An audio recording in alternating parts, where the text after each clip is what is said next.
Hey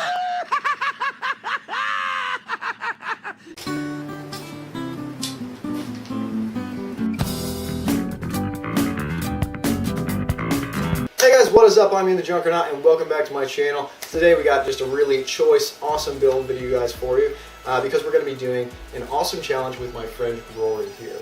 Now, the way that you guys may know of Rory is that it was his father who actually commissioned this bow build. So even though I don't think that that's necessarily my best video, it is actually the one that has by far the most views on it. But you've never made a bow yourself before, right? Nope. No. Okay, never done anything, never a wood bow, never a PVC bow? I mean, I tried to make an arrow once, but I ended up with a half-naked chicken. Basically what we're going to do is I'm going to coach Rory and I'm going to teach him how to make a bow, but I'm going to do it completely hands-off. I am not going to touch any of the tools, any of the materials, except for maybe just to set them out. So, are you ready to do it? Yeah. Alright, it's going to be fun. Check it out. So Rory, what are we going to need for this build here? The amateur here, he doesn't know. So what we're going to need here is a long piece of PVC.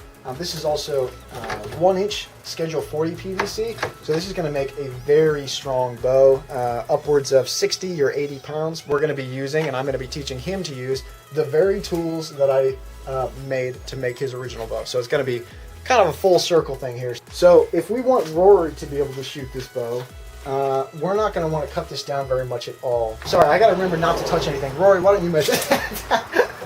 Around 53.5 inches. But we need to mark it, whatever the middle point of your bow is.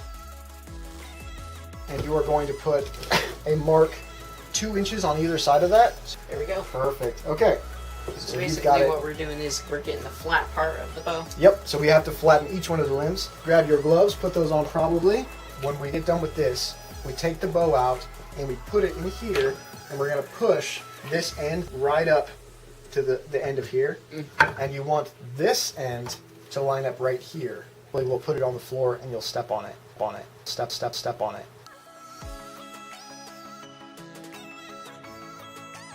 We've got limited time here. Don't overly rush, but go ahead and pick it up. And you see how your limb is kinking? So, okay, try and straighten it out. Use your hands. This reminds me of the time where I skinned the snake. Yeah. Skinned a copperhead and ate it this week. So we want it right about here. Right there. And quick, quick, quick, because we're running out of heat. So Rory's first attempt. This is a pretty common mistake. It's got a pretty nice bend in the limb there. If the bow is not bent evenly on both sides, the bow's going to want to try and torque and twist. We could either A, completely reheat it, or we can try and heat up right here at the end where the problem is. So which would you rather do? Second one. You want to try and just fix it? Okay, yeah. Let's fix it. I'll tell you this, never try and crack a raw egg and eat it itself. It doesn't end well. I don't think I needed that lesson, but I appreciate you giving it to me. So if someone ever says, you want to try a raw egg, just say no. Just say no. Hey Rory, remember what I told you about the pencil marks? Are the pencil marks facing up? Yes. Are they? Are you sure? No, they are not. Okay, flip it over. Let's do it. I'm gonna cheat. Step off for just a second. All right, go. So you're gonna try and bend that bow out as good as you can. What do you think? Do you want to heat it up a little bit and try and fix it? I say what's good is good. Now, the design of Rory's previous bow is very effective, but it's also very simple. It's one of the simplest bow designs. It's called a gold wing bow. What do you think? Do you want to go for something like this, or do you want to go for something a little bit more fancy and see what happens? Maybe a little more fancy. A little bit more? Okay. So these parts are flattened this way, right? We want this part to be flattened this way. How do we want to do this? Like this? Yes. And so I will once again cheat just a little bit. There we go. And make sure your end is just a little bit lower too. I can tell it's a little too high. We are going to bend this little section this way. Let's see what 4 inches looks like.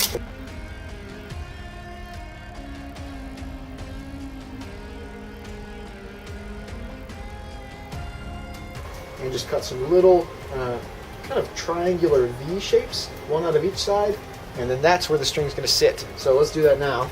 You ever used a hacksaw before? No. All right. Get it started, and then you just cut down to the thing, pull it up to the other side.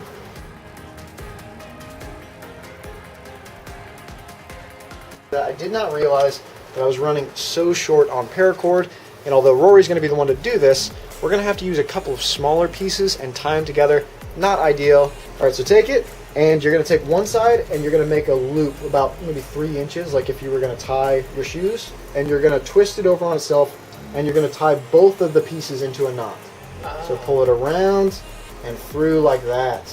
It's like once you've got it, it's not a big deal. And honestly, I wasn't even... I don't got it. I okay, got this. It's a little small. Okay, let's try one more time. Well, sometimes you got to make a few mistakes to learn how.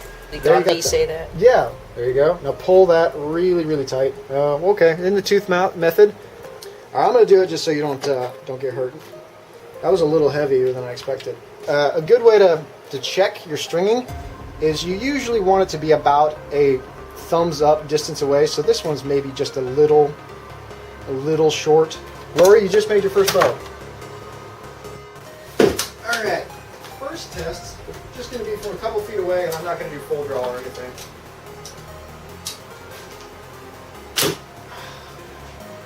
Definitely got some power. Let's go ahead and do a poundage check real quick. So we're going to hold the arrow down here, kind of use it as a visual reference of, oh man, it would suck though if it slapped me right in the foot. Oh my gosh, that would hurt. Ooh, uh-oh. I could feel the bow starting to buckle. So that is a bad thing.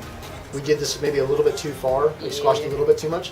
What if we just heated it up and just let it puff up just a little bit? A little bit. Yeah, I say it's... Keep doing it. We see this kink. We don't want that kink there. We want it to puff up a little bit. So that's what we're trying to do. You're going to put it on low heat though. Okay, okay. Do it. Alright, that's better. It's definitely not buckling. Of course. Science is all about repeatability. I did it. That's much better. Where are we at? Can you read it? Yep. What did we get to? 60 pounds of force. Alright, that's not bad. It's pretty rainy. What do you think, Rory? Should we take a couple test shots? Yeah, I say like 3. Yeah, let's just take a few. And we got the target over there, maybe a good 60 feet away. Okay, I got it. Oh, a little low again. Exciting! Did you know lightning doesn't travel down, it travels up? Do you know that toast is actually just burnt bread? Oh, that was a good one right there. Hey, Rory! Don't get struck by lightning. I'll try. Okay.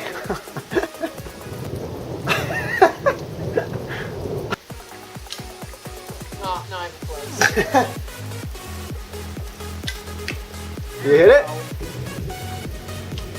Oh, that was a close one. Rory, this was your first experience making a bow. This first experience using a lot of these different tools. Do you think it was easier or harder than you expected?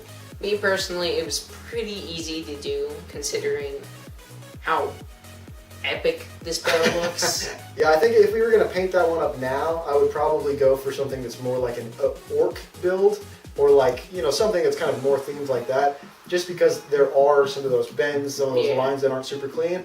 Sometimes when you make a mistake, it's not even a bad thing. You can do something even cooler with it than you expected, you know. We could have made like a leather wrap for the handle. We could have sanded it and painted it. Could have made an arrow rest, something like this. But the main point of this video is that you don't have to have a huge amount of experience to get into this hobby. We're talking about $5 worth of materials. We're talking, you know, $15 worth of tools in a couple hours of your time. That's all it takes. Like, you can do this. You just have to try and not be afraid of failing. As always, social media, video, and music links in the description box below. As always, stay classy, and I will see you in the next one. As always, stay classy, and I will see you. I poked myself in the eye. Hello, I'm Babe. YouTube seems to think you'd like this next video. And have you considered subscribing? Perchance you should. You merely adapted to watching this next video. I was born watching it. Bye now.